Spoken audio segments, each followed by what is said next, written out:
जय श्री कृष्णा। डेली हिंदू ज्ञान में आप सभी का बहुत बहुत स्वागत है। नवरात्रे चल रहे हैं। नवरात्रों में हमें क्या लाना चाहिए जो हमारे घर के लिए पूरे साल शुभ हो, शुभता लाए, खुशियां लाए। तो इसके लिए हमें क्या लाना चाहिए, बहुत छोटी सी जानकारी है, ये आपके साथ शेयर कर रही हूँ। नवरात्रे जब शुरू होते हैं तो पहले नवरात्रे दूसरे नवरात्रे आप ला सकते हैं।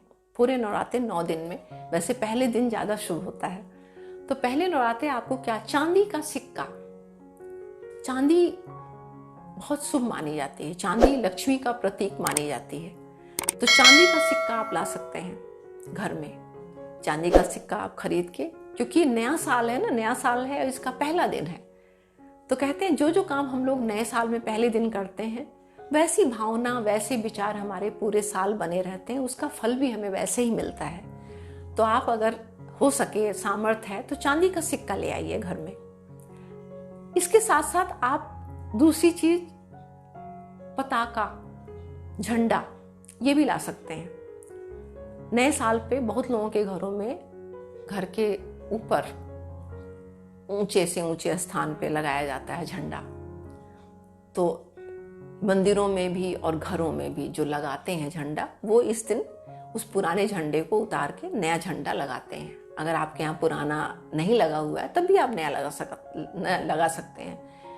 तो झंडा लाइए, छोटा बड़ा जैसे भी आपकी सामर्थ्य है उसको लाइए। जैसे से वो झंडा हवा में लहराएगा वैसे वैसे भगवान की कृपा आपको प्राप्त होगी और आपके घर में सुख समृद्धि का वास होगा।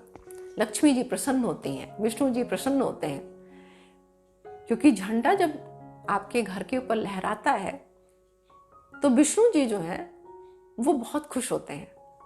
और जब विष्णु जी खुश होते हैं तो लक्ष्मी जी तो अपने आप ही प्रसन्न होती हैं। तो आपके घर में, आपके बिजनेस में, आपके कारोबार में बढ़ोतरी होती है। इसके साथ साथ ये 2 चीजें आप ला सकते हैं। तीसरी चीज, आपको घर में कुछ ना कुछ मीठा जरूर लाना चाहिए। घर में मीठा जरूर लाना चाहिए, क्योंकि मीठा जो है, मीठे का संबंध खुशियों से है। कहते हैं हम जब दूसरों को मीठा बांटते हैं, दूसरों को मीठा खिलाते हैं, तो हमारे जीवन में खुशियां आती हैं। अक्सर आपने देखा होगा लोग एक दूसरे में मिठाइयाँ बांटते हैं, किसी खुशी के मौके पे दूसरों का मुंह मीठा करते हैं। तो उसका मतलब क्या होता है? हम लोग मिठाइयाँ दान करते हैं, लोगों को मिठाइयाँ खिलाते हैं, उनको दान करते हैं मिठाइयों का।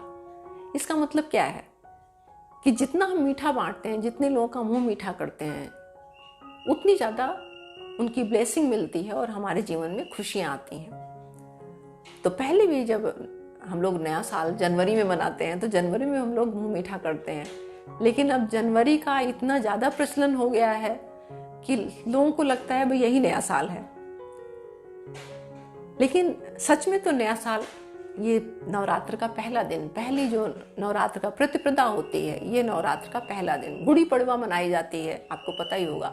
हर जगह अपने अपने तरीके से मनाते हैं नए साल को, लेकिन ज्यादातर लोग नवरात्र के रूप में पहले दिन शैलपुत्री की पूजा करके मनाते हैं, घटा स्थापना करते हैं। लोग जो होते हैं वो एक दूसरे को मीठा खिलाते हैं, घर के जो बच्चे होते हैं बड़ों का पैर छूते हैं, उनसे आशीर्वाद लेते हैं, इस तरह से।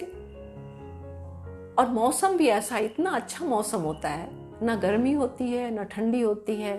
आप बाहर अगर देखें तो प्रकृति जो है उसमें भी जितने भी पेड़ पौधे जो सूखे होते हैं, जिनके सारे पत्ते झड़ गए होते हैं, उनमें भी नई नई कोपलें, नए नए जो है, आपको लगेगा चारों तरफ बड़ी अच्छी हवा चलती है, बाहर सब तरफ हरियाली रहती है, सारे तरफ फूल खिले होते हैं, नए नए पत्ते आए होते हैं, हर तरफ बड़ा अच्छा सुखद माहौल होता है। ऐसे माहौल में हमारा जो है बसंत जो ऋतु है वो भी, मतलब चारों तरफ देखिए आम के जो हैं उसमें बौर लगे हैं, उनके फूल, बड़ी खुशबू आती है। तो ऐसा जो वातावरण होता है उसमें हमारे हिंदू नववर्ष आता है, प्रकृति मनाती है, उसकी भी ब्लेसिंग होती है। इसके साथ साथ आपको ये नवरात्र में जब बहुत ही शुभ माना जाता है, अगर आपके घर में पूरे 9 दिन के बीच में, वैसे तो हम लोग अष्टमी नवमी का पूजन करते हैं, कन्याएं बिठाते हैं, उनको खिलाते हैं, लेकिन अचानक बिना आपके बुलाए हुए किसी का भी, कई बार ऐसा होता है हमारे घर में कोई गेस्ट आ जाते हैं अचानक, या किसी के थ्रू, किसी के साथ में अगर छोटी कन्या आपके घर में आती है तो आप उसको खाली हाथ बिल्कुल मत जाने दीजिए। उसका मुंह मीठा कराइए और उसको दक्षिणा स्वरूप उसके पैर छूइए। आपके घर में साक्षात दुर्गा जी लक्ष्मी रूप बन के उस कन्या के रूप में आई हैं, तो आप अपने आप को सौभाग्यशाली समझिए।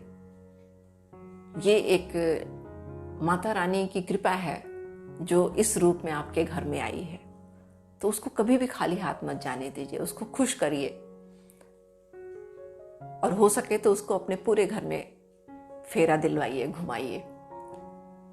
आप देखिए आपके घर में कैसे पूरे साल खुशियां आएंगी, क्योंकि आपने बुलाया तो था नहीं, अचानक ये सब चीजें अगर होती हैं तो भगवान की और माता रानी की कृपा आपको मिल रही है, खुश हैं आपसे, आपको अपना आशीर्वाद दे रही हैं, कन्या रूप में आई हैं आपके घर में।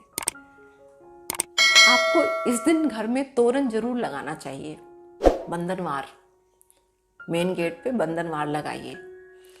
बहुत सारे लोग इस दिन अपने नए बिजनेस शुरू करते हैं। बहुत ही शुभ मुहूर्त होता है 9 दिन का, नए मुहूर्त उसमें बिजनेस शुरू करते हैं, अपनी शॉप दुकान उसका उद्घाटन करते हैं, मुहूर्त में दुकान का मुहूर्त करते हैं।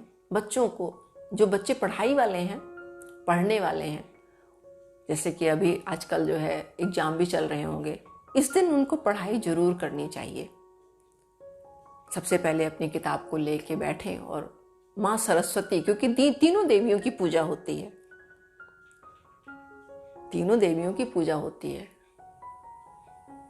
दुर्गा जी की, लक्ष्मी जी की और सरस्वती जी की, तीनों देवियों की पूजा होती है। तो आप सरस्वती जी की पूजा उस रूप में उनकी आराधना करिए और अपनी पुस्तक को लेके थोड़ी देर बैठ के उनकी ज्योत के आगे बैठ के पढ़ाई करिए। देखिए उनकी कृपा आपको जरूर मिलेगी।